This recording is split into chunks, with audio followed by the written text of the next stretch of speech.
예, 안녕하세요.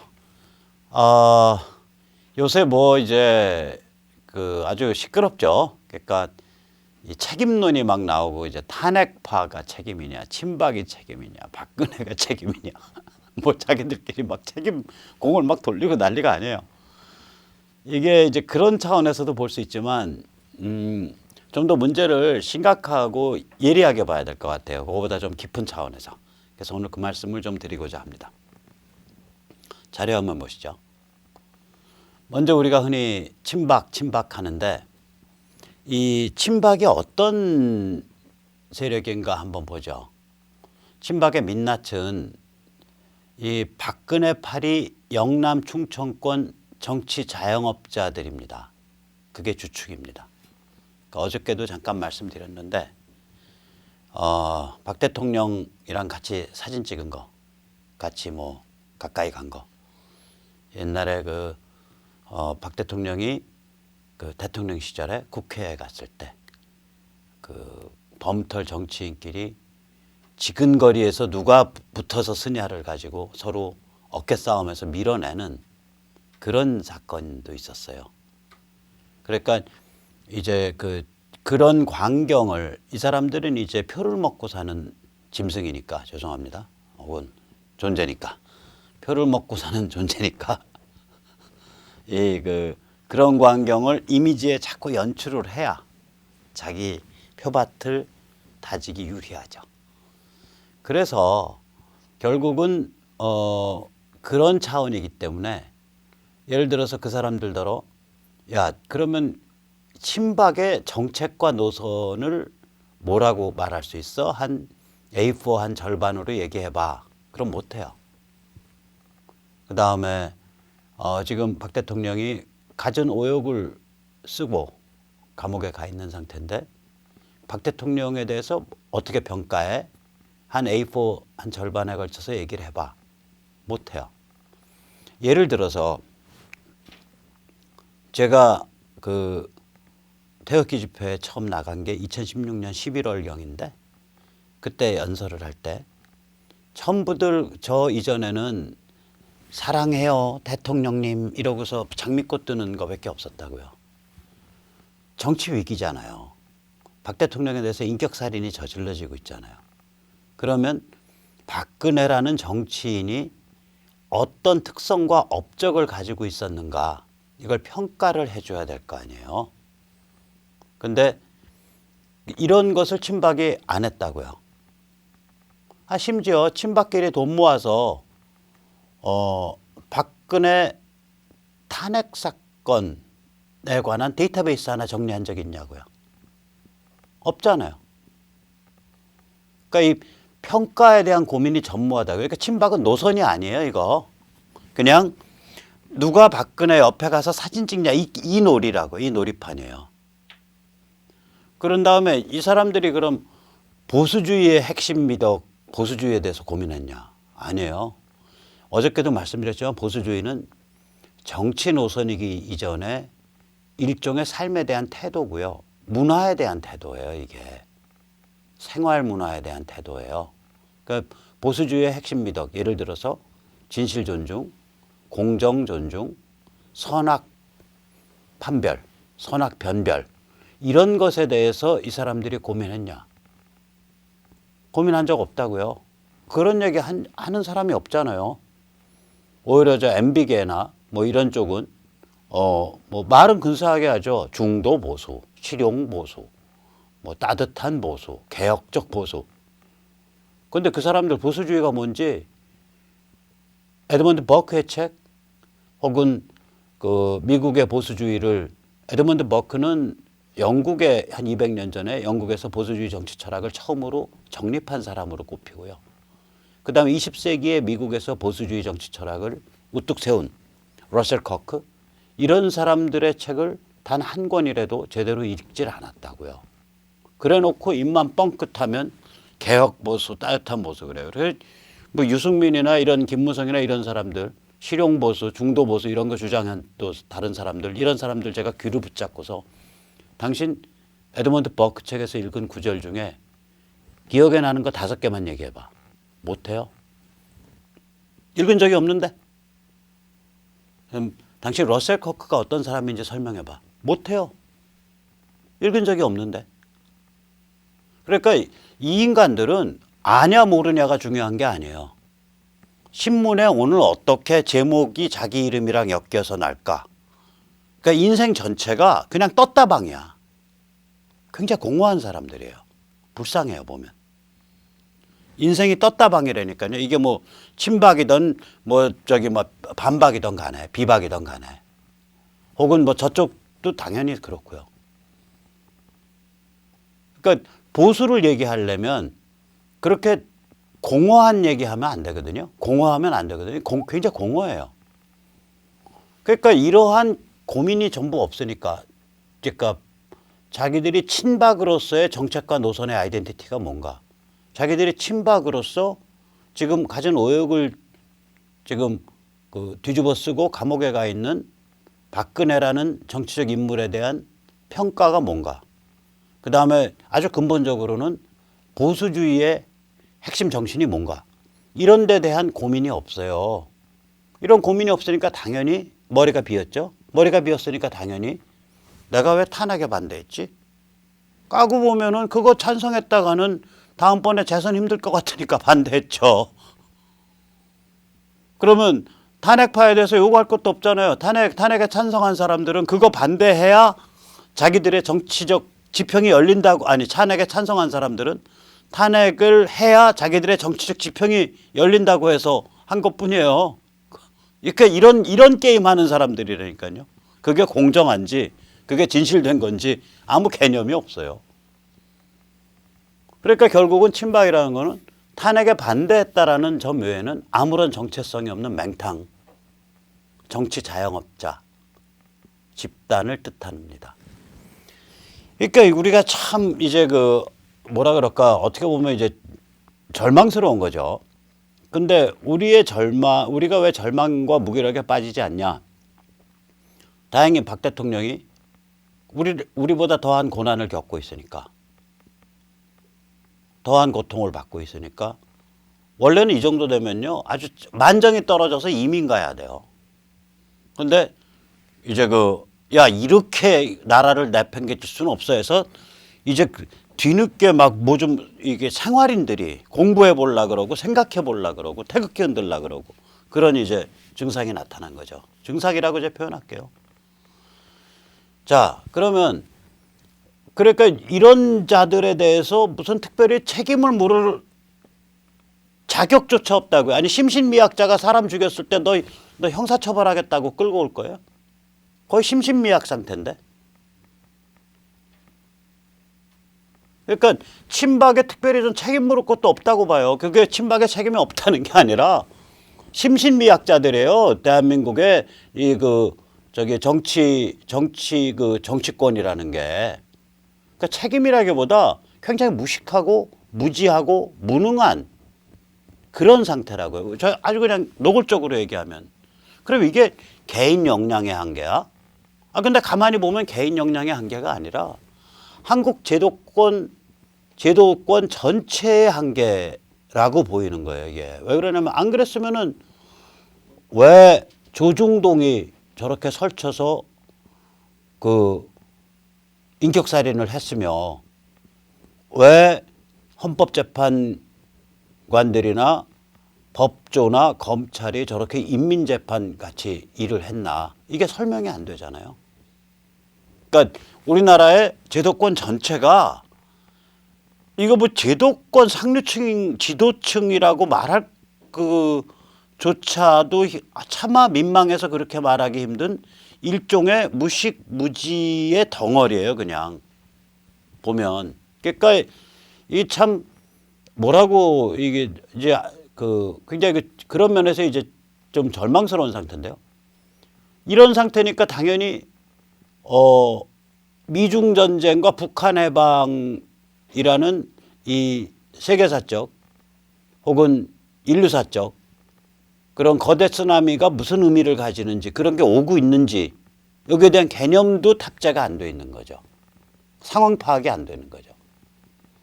만약에 일정한 수준의 정치적 그 정치 사상적, 정치 철학적 식견이 있고 일정하게 지금 미국이 14억 명 중국인들을 길들이기에 들어가 있구나. 미국이 지금 북의 핵과 미사일을 도저히 참을 수 없는 상태에 들어가 있는데 북이 말로 외교적 수단으로 비핵화로 나갈 수 있는 그런 신의 성실이 있는 집단이 아니기 때문에 결국은 북한 해방으로 가겠구나. 이런 상황 파악이 좀 탑재가 돼 있으면 그 한 10명이라도 모여갖고 그런 거 좀 고민을 한 다음에 워싱턴으로 날아가서 거기 상원 외교위원들도 만나고 상원 군사위원들도 만나고 하원의 핵심 의원들도 만나고 트럼프 행정부 사람들도 만나고 지나 하스펠 그 CIA 국장도 만나고 폼페오도 만나고 그 밑에 동아태 담당 차관보 그러니까 군사정보통 그 데이비드 슈틸렐도 만나고 뭐 존 볼턴도 만나고 이러고 다녀야 될 거 아니에요. 이게 안 되는 거예요. 오늘 뭐 나경원이 무슨 원내대표로 뽑혔다는데요. 나경원은 잘 들어두세요. 제가 잘 기억하거든. 2016년 11월에 정동영 김부겸 해가지고 사드 반대한다고 미국 갔을 때 나경원은 같이 따라가서 시다발이 하지 않았나? 그거 안 했다고요? 그때 입장이 달랐다고요? 그 입장 달랐다고 나는 정동영 의원과 생각이 다릅니다라고 옆에 서서 따로 발표한 적 있어요? 그냥 둘러리 섰잖아. 그래 놓고 지금은 이제 잘하실 생각이 있는 거예요? 한번 잘해보시오. 한번 잘해보시라고. 무슨 2016년 11월에 탄핵 광풍 불 때 어디 저기 미국 가서 사드 반대하는다고 미국 간 저기 정동영이나 김부겸, 조배숙 이런 사람들 같이 가서 옆에서 들러리 따까리나 하고서 그 다음에 지금 2년 지났는데 이제는 좀 정신 좀 차리시길 바라요. 좀 정신 좀 차리시라고. 그러면은 이게 이제 이런 핵심 그룹도 형성이 안 되는 거예요. 가서 영어로 쉽게 얘기하고 발음이 뭐 원어민 같지 않더라도 예를 들어서 제가 좀 다른 말 할게요. 저는 I'm gonna, 뭐 워러 뭐 이런 식의 원어민적 발음을 안 합니다. 왜 그러냐면 어차피 제가 원어민이 못하기 때문에 고전적 발음을 해요. water, going to, I'm going to. 예를 들어서 뭐 보스턴 가서 important. 보스턴 사람들은 T자 발음이 액센트가 안 주어지면 없어져요. 포테이토 안 하고 포레이로 이래요. 그럼 그런 원어민 발음 흉내 안 낸다고요. 왜냐? 전 외국인인데. 어차피 원어민이 아닌데. 그럼 외국인답게 발음하면 돼요. 또박또박. 그래서 외국인답게 발음하면서 그러나 기본적으로 예를 들어서 화장실에 뭐 변을 이렇게 좀 보러 들어가도 한 손에 뭐 저기 그 미국 신문 들고 들어가서 그냥 편하게 읽으면서 이 정도 급수가 돼서 거기랑도 좀 편하게 얘기를 하고 뭐 말이 되고 교양이 좀 그쪽이랑 수준이 맞고 이런 선수들이 한 10명 있어서 지금 워싱턴 언저리를 해적고 다녀야 되거든요. 그거 안 되잖아요. 그럴 인재가 없대, 인재가. 그 상대방은 어떠냐? 상대방은요, 20살 때 김일성 영생교를 떠받들었던 사람들이에요. 지금은 조금 더 교활해졌는데 그때는 진짜 그걸 떠받들고 단일 대오를 형성해서 집단 스크럼을 짜면 권력도 잡고 부도 누리고 인생 로또 할 수 있다라고 날뛰던 사람들이라고요. 상대방은. 그리고 상대방의 동조 세력은 지식문화 전체를 점령하고 있다고요. 제가 전에도 말씀드렸죠. 김어준 씨 같은 사람들로 야, 당신 종북이야? 간첩이야? 그럼 무서워요. 왜냐하면 그 사람은 종북 간첩 이런 그 프레임에 들어오는 게 아니라 그냥 세상을 냉소적으로 삶과 진실에 대해서 굉장히 냉소적인 태도. 뭐 진실이라는 게 뭐 있어. 있다 그래도 알 수 없잖아. 그냥 흔들고 촛불 들고 부수고 금가게 만들고 빠개고 그게 삶의 보람이지. 이런 사고방식이거든요. 그게 좌파 포스트 모더니즘 사고방식이에요. 조국의 대한민국의 고함이라는 무시무시한 시건방진 제목을 단 책이 있었죠. 거기 서문에 보면 좌파 포스트 모더니즘의 한 명, 철학자 중에 한 명, 락강이 인용돼 있어요. 락강이 바로 그런 소리 했거든요. 진실은 존재하지 않아. 있다 그래도 알 길 없어. 신경 꺼. 이런 사고방식들로 상대방이 지금은 많이 세련돼 있는데 더 교활해진 거죠. 그러나 20대 때는 김일성 영생교를 받들고 스크럼을 짜서 힘을 갖춰서 밀고 나가면 그게 머리에 받든 게 똥이든 진실이든 피바다든 상관없이 거기서 권력과 부가 나온다. 이걸 체득한 사람들이라고요. 체득. 그래서 그것들이 지금 나이가 50이 넘은 거예요. 30년을 그 노하우로 살은 사람들이에요. 진실과 상관없이 그게 똥이 됐던 피바다가 됐던 머리에 받들고 뭐가 됐던 머리에 받들고 스크럼을 짜는 게 중요하다. 스크럼만 제대로 짜면 권력과 부는 우리의 것이 된다. 이런 인생살이 방식에 아주 체득이 돼 있다고요. 그리고 그걸 합리화돼 있어요. 인생 별거 있어. 이런 식의 합리화부터 시작해서 북한 문제 많지. 하지만 그게 대한민국 내부 모순에 뭐 비할 바가 되겠어? 대한민국이 더 문제지. 이런 것까지. 이게 줄줄이 돼 있단 말이에요. 이게. 그래서 이게 쉽지가 않아요. 자, 보시죠. 자, 그러면 야, 이렇게 문제의 뿌리가 깊으면 우리가 뭐 해야 되냐 도대체. 태극기 아무리 흔들어도 소용없는 것 같고 그 다음에 정당 정치에 뭐 어떻게 끼어들려고 해봐도 잘 안 되는 것 같고 이거 뭐 해야 되냐. 너무 그렇게 좌절할 필요 없어요. 왜냐하면 이런 성격의 일은요. 한 번 부닥쳤기 때문에 우리가 제대로 이게 무슨 일인가만 규정이 되면 10년, 20년, 30년을 가지고도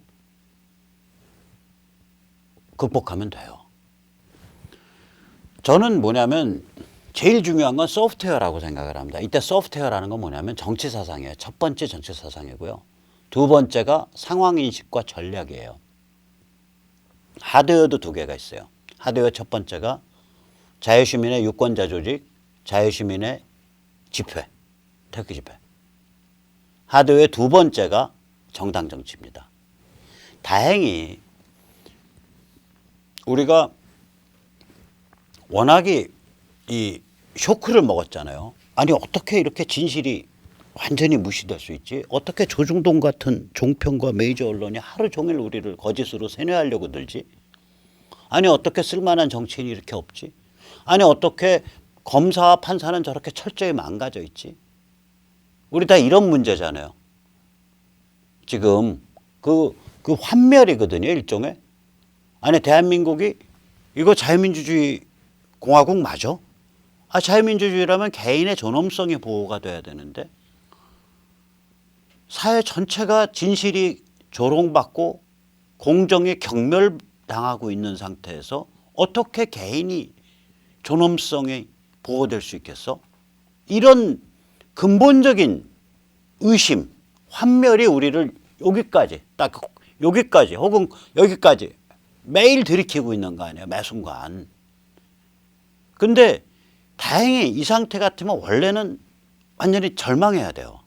그래서 만장이 떨어져서 무기력한 상태에서 포기를 해야 돼요. 절망과 포기로 나가야 되는데 다행히 그렇게 안 나가고 우리가 어떻게든 해서 생태계를 만들고 네트워크를 짜고 태극기 집회 나가고 고민하고 유튜브 보고 SNS하고 카톡하고 이러다 보니까 그러니까 우리가 하드웨어로 이렇게 해서 막 몸을 단련하다 보니까 어느 순간에 소프트웨어가 생기기 시작한 거예요, 우리한테. 솔직히 말하자고요. 백모같이 이렇게 재미없는 소리가 어떻게 유튜브에서 몇만 조회를 가냐고요. 저 같은 사람은요, 유튜브에서 1000조회만 가야 정상적 사회입니다. 이게 어떻게 몇만 조회를 가냐고. 이거 무슨 얘기냐면 정치 사상이나 정치 철학 혹은 역사 해석에 굉장히 목말라서 사람들이 두리번거리고 있다는 얘기예요. 지금 시청자 여러분 엄청나게 갈증나서 두리번거리고 있다가 이걸 보시는 거라고요. 그죠? 우리가 소프트웨어를 갖추기 시작한 거예요. 소프트웨어 1번을. 그리고 2번을. 이 소프트웨어를 제대로 다듬고 우리의 하드웨어 1번, 자유시민의 유권자 조직과 자유시민의 집회를 제대로 다져나가면 우리께 돼요, 판은. 그러니까 특히 이 소프트웨어가 중요해요. 소프트웨어 1번이 탄핵 사태, 친박의 한계, 제도권의 배반, 이거 전부 우리의 이른바 보수. 저는 그 보수 믿지도 않지만 아무튼 우리의 그래도 좀 뭐른가 자유민주 대한민국에 대해서 좀 친화적이라고 생각되고 그걸 보호한다고 생각됐던 사회 상류층이 완전히 맹탕에 무지에 무식에 무능에 자기 이해관계만 들여다보고 있는 그런 존재들이었다라는 게 드러난 거잖아요.